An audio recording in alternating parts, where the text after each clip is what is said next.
Craig Baird is the Supercars Driving Standards Advisor and held a really great career, particularly in touring car racing all over the world, and that's what we're going to press him on today, as well as his time with Porsche.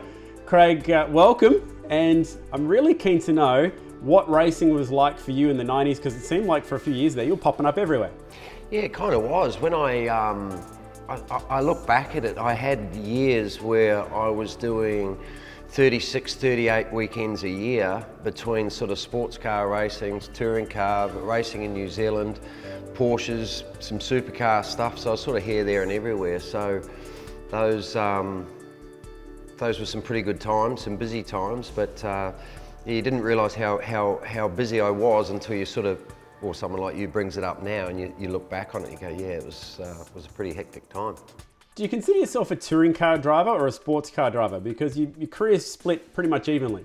Well, I did a lot of single-seaters originally. So I did everything from sort of Formula Ford or go-karts, Formula Ford, and then spent a fair bit of time in Europe doing stuff, right through to Formula 3000. And the goal, obviously, like every young kid, was to try and make Formula One. So I had a really good opportunity, 889, where I tested for Dick Bennett's, and that was really a path for me to really, because British Formula 3 was the thing. If you could win in British Formula 3, you kind of had a road through. But even back then, it was £350,000 to do a season or more. And I did a test with Dick Bennett's at a proper FOCA test, at a Formula 3 test, and I ended up second overall for that day. So I actually signed a contract then with West Surrey Racing, and Leighton House was one of the sponsors. And Leighton House had a 2-year deal with WSR, so they put a Japanese driver in the first year, and then the second year I had a contract to do British Formula 3. So the only problem was Leighton House, which was a Formula 1, but sponsored a Formula 1 team out of Japan, went bankrupt that year. So that was the real curveball in I think everyone gets one opportunity to probably really get to where they wanted to be, and that was mine, and it sort of just collapsed in that era. And then I sort of kept going back to New Zealand and racing Formula Atlantic and Formula Atlantic in America, and then sort of Formula 3000.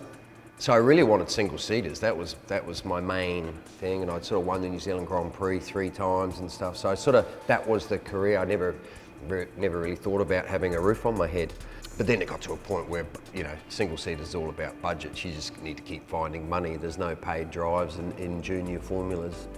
And that's where I got an opportunity with BMW New Zealand. So that's where the touring car thing started.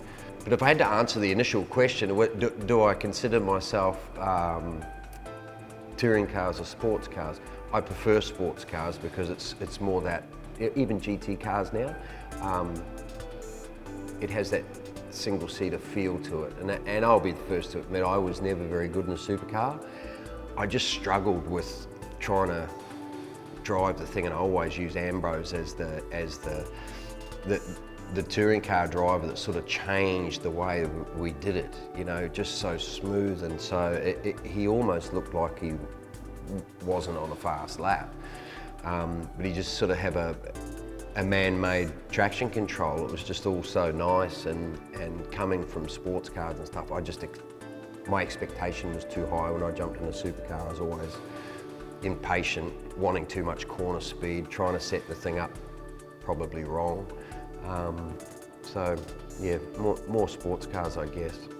So in the 90s, you had that huge run around from being so successful in New Zealand, popping up in different places, and then you found that 1 year of racing in the British Touring Car Championship and getting that relationship back with West Surrey Racing. What was 1998 like? Yeah, that was a really strange year for me, because I went over, I had won Bathurst with Paul Morris in the BMW, the one that we got excluded from. But we'd run against some pretty good guys that year at Bathurst, and it was really seen as an international race. So I think in some ways Dick Bennett's been a Kiwi too. He felt he probably, and he didn't, but he probably felt like he owed me something, just because I was living with him in the days of sort of having that contract and expecting to do Formula 3, and it was all sort of there, I think it was an opportunity for him to say, hey, Radicic is going to Peugeot. You're winning pretty much everywhere you go in a touring car. For BMW, would you look at sort of coming over and doing the test? So I did the test, which there was some ex-Formula One drivers, there was all sorts of guys turned up for the test. And I'll be the first to admit it was very different in a front-wheel drive car.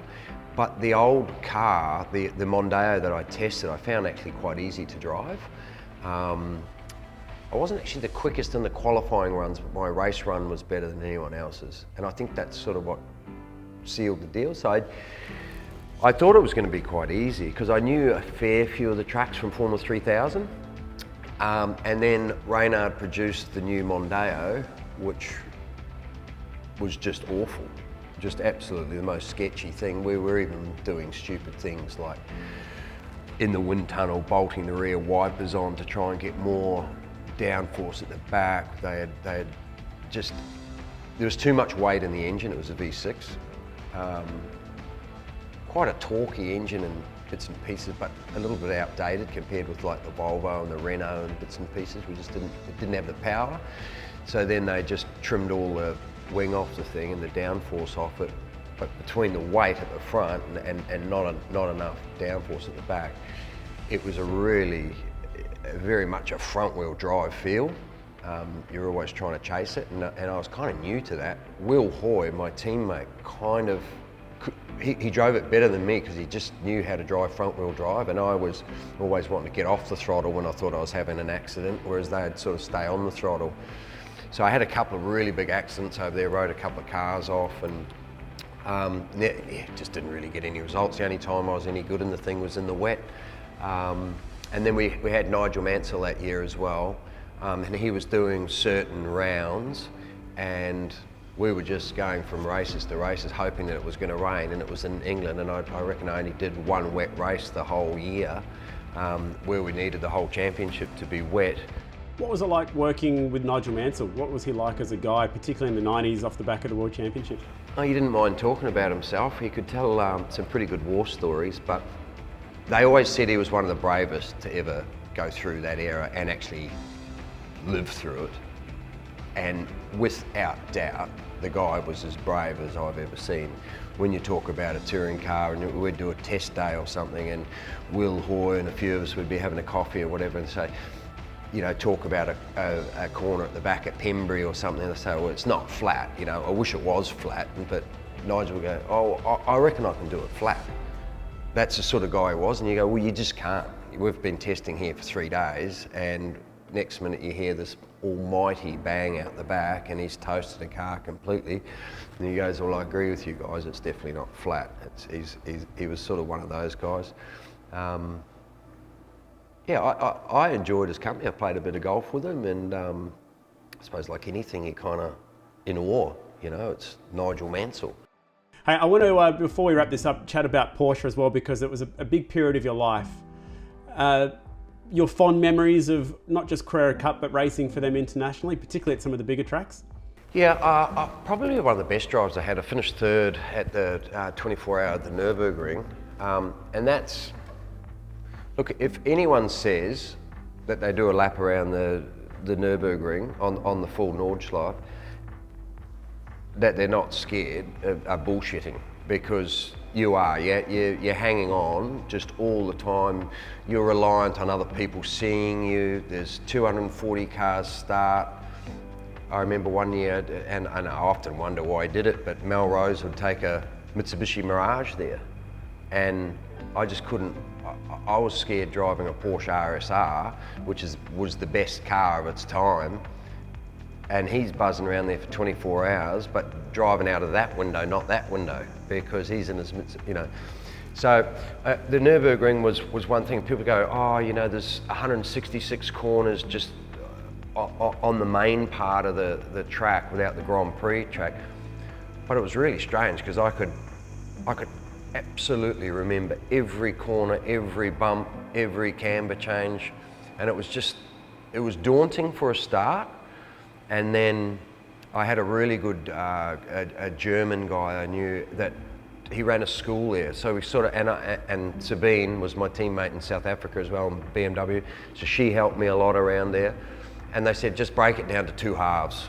I said, 2 halves? You know, like that didn't really make sense for me for a start, but you kind of work it out, that sort of take the Grand Prix to the carousel and from the carousel back to the Grand Prix, and then break it down into 4s, and then break it down into section, and it sort of all just comes together.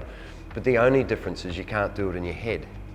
Like I would sit, if I was racing at Phillip Island, you go, I need to work a little bit on that, and I need to work a little bit on that, and you'd almost do your qualifying lap as you were going to sleep that night. You'd sort of, and it's easy.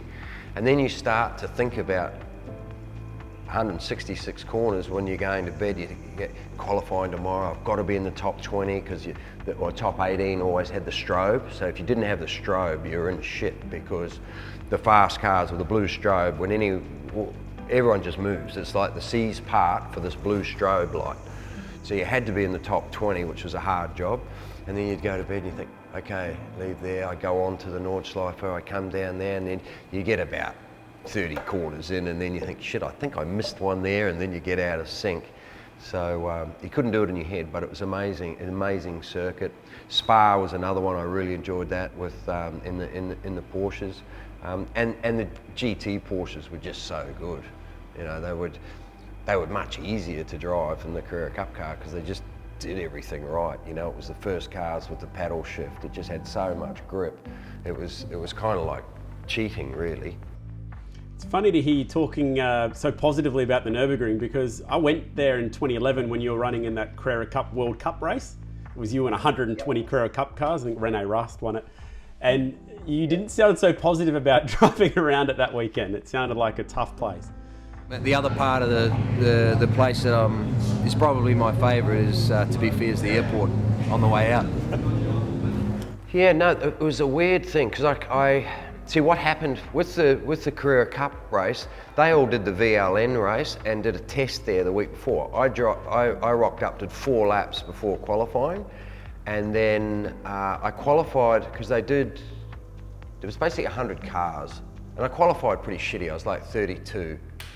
But in the actual picture of some of the guys that were behind you, it was only the ones that hadn't tested there the week before, you know what I mean, of the good guys. So I went in, and they started the race in 3 waves of basically your 30s. And I was in the first wave, and if you've ever really screwed a story up, this will be one, because I was told it was pouring rain. And a few of the factory Porsche guys said to me, dude, if you haven't run here in a pouring rain, just get out of the system, drive around, do not think you know the place in the rain, because he said you will get down somewhere and there's a river running and you just destroy the thing. So he said, just take your time. And I thought, you know what I'll do? Because they had the 3 waves, they were originally going to do it off an aggregate time. It was from when you went across the stripe to when you completed that stripe, and you'd filter in and where you'd fit off your time to complete those 7 laps or whatever it was. So what I did, I thought I'd be clever, because I thought there'd be a lot of mucking around at the start, and I could be quicker by myself on the chase. So I dropped out of the group, stopped on the back straight, and then popped out, went for the next group, but just in my own, in no man's land. But I don't know how, but for whatever reason, they didn't actually run the thing that way. The sharp end of the field was off that positions. The rest of them were actually off their time, because obviously they spread the 3 groups out. So I sort of juked myself even out of a half decent result there.